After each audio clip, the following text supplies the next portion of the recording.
Welcome to Proposal Quick Start. Click the Compare Documents button on the left.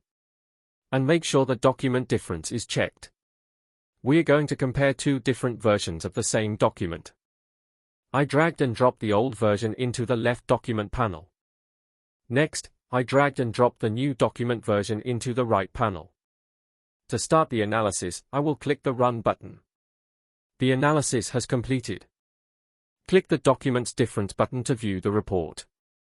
We took the complexity out of comparing modified paragraphs. Typically, doc difference tools show red bold font for changes. This can be rather confusing. However, we took an easier approach. We added a third column where removed text is denoted by red strike-through font and added text is in green underline font. Inserted paragraphs indicated by green background. And finally, removed paragraphs are shown with red backgrounds.